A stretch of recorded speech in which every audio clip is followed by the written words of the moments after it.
A uniform electric field E of 300 Newton per Coulomb is directed along minus x-axis. A, B, C are 3 points in the field having x and y coordinate. In the meter, compute the potential differences delta VBA, delta VCB and delta VCA. देखिए इसको हम कैसे करेंगे बच्चों।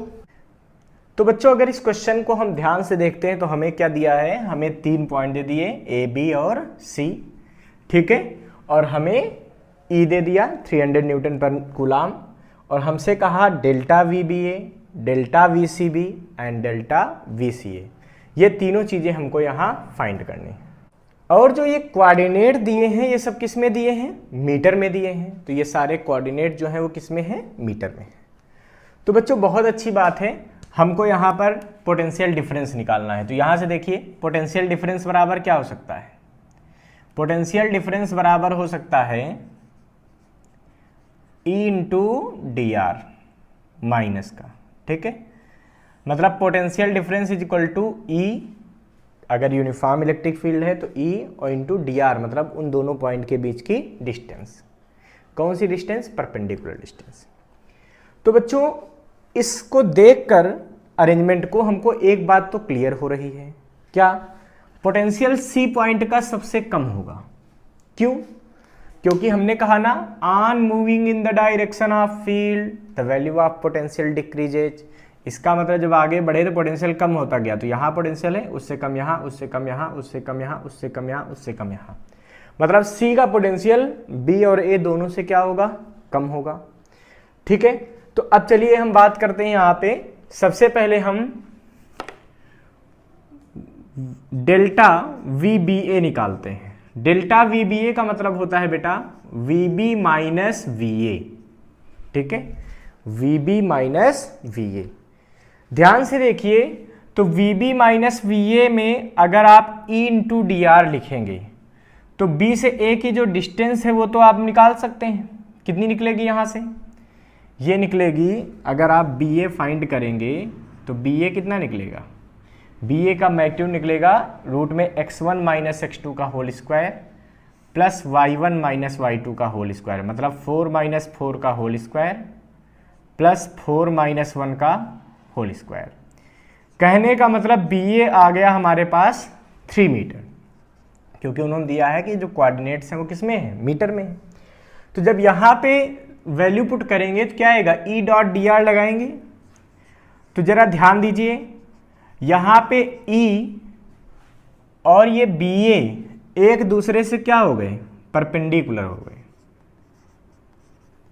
ई और B ए एक दूसरे से क्या हो गए, परपेंडिकुलर हो गए, देखिए 90 डिग्री पे।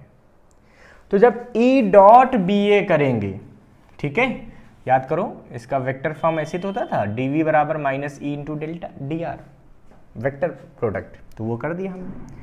तो यहाँ डेल्टा वी बी ए आ जाएगा हमारे पास ई बी ए और इनके बीच का एंगल, कितना एंगल है, cos 90, cos 90 की वैल्यू 0, तो डेल्टा वी बी ए कितना आ गया, 0 आ गया। तो डेल्टा वी बी ए क्या आ गया हमारे पास, 0 आ गया, ठीक है। अब दूसरी चीज हमको फाइंड करनी है, ये तो पहली वैल्यू हमने निकाल दी, अब दूसरी वैल्यू हमको यहाँ पे फाइंड करनी है डेल्टा वी सी बी। इसको हम कैसे निकालेंगे, तो भाई डेल्टा वी सी बी को हम क्या कह सकते हैं, इसको हम कह सकते हैं V C minus V B, ठीक है, V C minus V B. तो देखिए V C minus V B, अब आपको मैंने बता दिया था कि आगे बढ़ने पे पोटेंशियल डिक्रीज होता है, इसका मतलब सी का पोटेंशियल क्या होगा, कम होगा, बी का पोटेंशियल क्या होगा, ज्यादा होगा। और यहाँ पे देखिए आप लेस में ग्रेटर वैल्यू को सब्ट्रैक्ट कर रहे हैं, तो आंसर कैसा आएगा, माइनस में आएगा।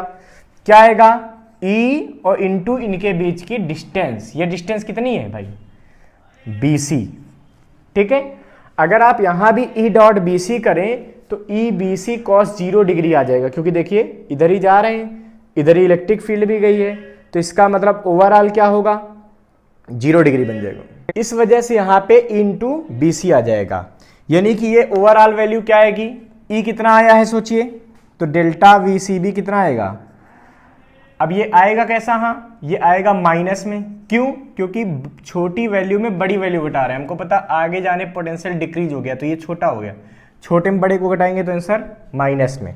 ठीक है, ई कितना आया देखिए 300, और BC, ये BC कितना आएगा सोचिए। तो इसके लिए फिर वही बात है, आप BC निकालना है तो आप क्या करेंगे, रूट में x1 माइनस x2 का होल स्क्वायर, देखिए x1 कितना है -3, x2 कितना है 4, तो -3 माइनस 4 का whole square plus y1 minus y2 का होल स्क्वायर, 4 माइनस 4 का होल स्क्वायर। पता है ना, 2 पॉइंट के बीच डिस्टेंस का फार्मूला ये होता है। ये तो देखो 0 हो जाएगा, 4 माइनस 4, ये क्या बचेगा, ये बचेगा माइनस का 7 का स्क्वायर करेंगे तो 49 आएगा, रूट लेंगे 7। इसका मतलब जो BC आएगा वो कितना आएगा 7 आएगा, तो यहाँ पे करेंगे तो क्या आएगा इंटू BC। ठीक है, यानी कि ये हमारे पास आ जाएगा माइनस का 300 इंटू BC, BC की वैल्यू क्या है देखिए 7, यानी कि ये आंसर आ गया delta VCB is equal to minus का 2100 वोल्ट। ये डेल्टा VCB आ गया। अब आपको फाइंड करना है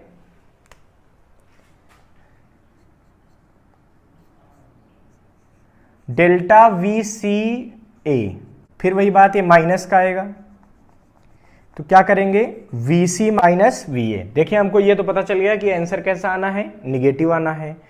कितना आएगा, तो इसके लिए आप ऐसे भी समझ सकते हैं कि आपने देखिए यहाँ पे निकाल रखा है कि delta VBA is equal to 0।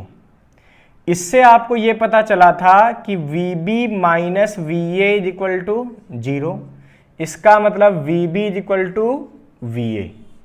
अगर आप चाहें तो ये रिलेशन यूज कर लीजिए, तो यहाँ पे VA की जगह क्या लिख देंगे, VB लिख देंगे। यहाँ से देखिए VA की जगह VB लिख दो तो क्या बचेगा VC माइनस VB, और वो तो हम पहले ही निकाल चुके हैं। तो कितना आ जाएगा माइनस का 2100।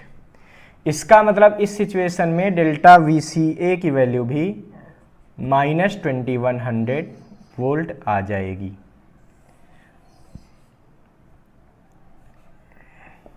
ठीक है बच्चों, एक बात का और ध्यान रखना कि डेल्टा VC आप ऐसे भी निकाल सकते थे, क्या E डॉट AC